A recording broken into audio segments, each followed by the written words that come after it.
Hello students, welcome to my YouTube channel Home Education. Today I am going to give a very specific lecture on above and over. This is very important topic of preposition. So are you ready? So listen this lecture very carefully and attentively. तो students मैं आपको बता दूं above हो या over हो, ये English grammar की भाषा में प्रीपोजिशन कहलाता है, ठीक है। और एबव और ओवर दोनों का हिंदी में अर्थ होता है के ऊपर, ठीक है। अब आइए मैं आपको फटाफट यूज ऑफ एबव बता दूं, ठीक है। तो यूज ऑफ एबव जानने के लिए सी दिस पिक्चर, मैंने एक पिक्चर बनाई है, ये रही पिक्चर। इस पिक्चर को ध्यान से देखिए। तो मैं आपको पिक्चर समझाता हूँ। देखिए मैंने एक सीधा खम्बे जैसा बनाया है और इसके ऊपर मैंने एक गोल सा बनाया है, ठीक है। अब जो मैंने ये सीधा खम्बे जैसा बनाया है, आप इसको कोई इंसान मान लीजिए या फिर कोई पेड़ मान लीजिए या फिर कोई बिल्डिंग मान लीजिए, ठीक है।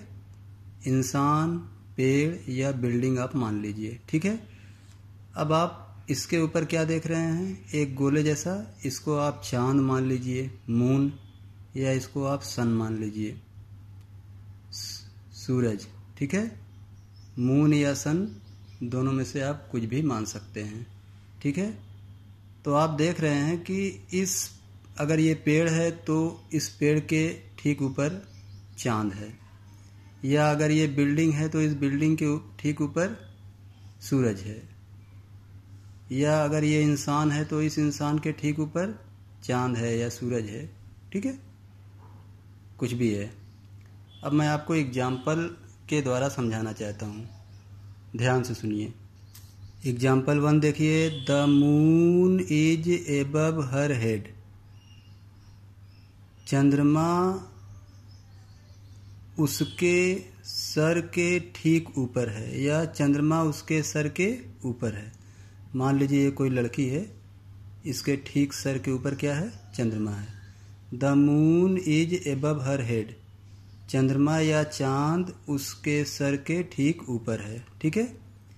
ना दाहिने है ना बाएं है, ठीक ऊपर है। अब दूसरा एग्जाम्पल देखिए। The exam is above my head, परीक्षा मेरे सर के ऊपर है, यानी जो एग्जाम है वो मेरे सर के ऊपर है, ठीक ऊपर है, ना दाहिने ना बाएं। इसी तरह से एग्जाम्पल देखिए 3rd। The sun is above the mango tree, यानी कि सूरज आम के पेड़ के ऊपर है। मान लीजिए ये आम का पेड़ है तो सूरज ठीक इसके ऊपर है, ना दाहिने ना बाएं। The sun is above the mango tree, सूरज आम के पेड़ के ऊपर है, ठीक है। तो जब एबव का प्रयोग होता है तो उसका मतलब ये होता है ठीक ऊपर, ना दाहिने ना बाएं, ठीक ऊपर, और उसमें कोई गति नहीं होती है। तो ये था आपका एबव का यूज। अब आइए मैं आपको ओवर का यूज बताता हूँ। देखिए मैं आपको यूज ऑफ ओवर बता रहा हूँ। तो मैंने आपको पहले बताया एबव हो या ओवर दोनों का हिंदी में अर्थ होता है के ऊपर। तो अब ओवर का यूज सीखने के लिए सबसे पहले आप इस पिक्चर को देखिए। सी दिस पिक्चर, ये देखिए मैंने पिक्चर बनाई है। अब इस पिक्चर को ध्यान से देखिए, मैं आपको समझा रहा हूँ। देखिए मैंने फिर एक खम्बे जैसा बनाया है। आप इसको इंसान मान सकते हैं, इसको बिल्डिंग मान सकते हैं, या इसको पेड़ मान सकते हैं, ठीक है, जैसे आपने एबव के लिए माना था। अब मैं आपको ये बताऊं, देखिए मैंने इस चित्र के ऊपर एक और चित्र बनाया है, उस पर ध्यान दीजिए।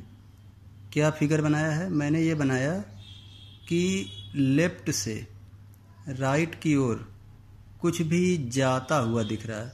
इसको मैंने तीर के निशान से बताने की कोशिश किया है। लेफ्ट से राइट की ओर जाता हुआ कुछ दिख रहा है, ठीक है। तो मैं ये भी दिखा रहा हूँ कि लेफ्ट से राइट की ओर वो सीधा भी जा सकता है, या लेफ्ट से राइट की ओर थोड़ा घुमा कर भी जा सकता है, ऐसे, कर्वी, ठीक है। और ये इंसान है या बिल्डिंग है या पेड़ है, ठीक है। अब आप इसको एग्जाम्पल के द्वारा समझिए मैं क्या कहना चाहता हूँ।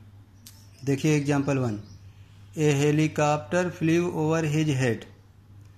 एक हेलीकॉप्टर उसके सर के ऊपर से उड़ा या उसके सर के ऊपर से होकर गया। मान लीजिए ये कोई इंसान है, एक हेलीकॉप्टर उसके सर के ऊपर से होकर गया, तो जाहिर सी बात है वो उड़ता हुआ एक तरफ से दूसरी तरफ निकल गया, लेफ्ट से राइट की ओर निकल गया, ठीक है।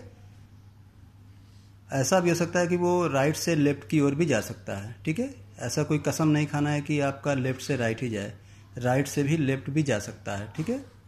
A helicopter flew over his head. एक हेलीकॉप्टर उसके सर के ऊपर से उड़ा या उसके सर के ऊपर से होकर गुजरा। दूसरा एग्जाम्पल देखिए, the train rain over the bridge. कभी कभी ऐसा होता है कि हम नीचे होते हैं, खड़े होते हैं, और एक ब्रिज होता है, ब्रिज के ऊपर से ट्रेन चली जाती है। तो the train rain over the bridge, यानी ट्रेन ब्रिज के ऊपर से होकर दौड़ी, ठीक है, या ट्रेन ब्रिज के ऊपर दौड़ी। तो आप देख रहे हैं कि ब्रिज के ऊपर से एक तरफ से दूसरी ओर जब जाती है ट्रेन, तो वहाँ पर ओवर का प्रयोग हो रहा है। इसी तरह से आप और देखिए, a bird flew over the neem tree. अगर मान लीजिए ये नीम ट्री है, तो एक बर्ड इधर से उड़ी और इधर निकल गई, ठीक है। या ऐसा भी हो सकता है इधर से उड़ी इधर निकल गई। तो मैं आपको ये बताऊं कि ओवर का प्रयोग तब करते हैं जब किसी इंसान, किसी बिल्डिंग या किसी पेड़ के ऊपर से बाएं से दाहिने की ओर या दाहिने से बाएं की ओर गति करता हुआ कुछ निकल जाए, वहाँ पर हम ओवर का प्रयोग करते हैं, ठीक है। तो स्टूडेंट्स, कैसा लगा मेरा ये वीडियो एबव और ओवर का प्रयोग? आशा करता हूँ कि आप लोगों को बहुत पसंद आया होगा। इस वीडियो को सुन करके इसका नोट्स बनाइए और एबव और ओवर पर 20 सेंटेंस बनाकर मुझे भेज दीजिएगा। मेरे इस चैनल को सब्सक्राइब जल्द से जल्द कर लीजिए, क्योंकि बहुत से प्रीपोजिशन और ग्रामर के मैं बहुत ज़्यादा वीडियो डाल चुका हूँ। आप उसको देखिए और उससे आपको बहुत अधिक लाभ मिलने वाला है। ओके, थैंक यू, जय हिंद।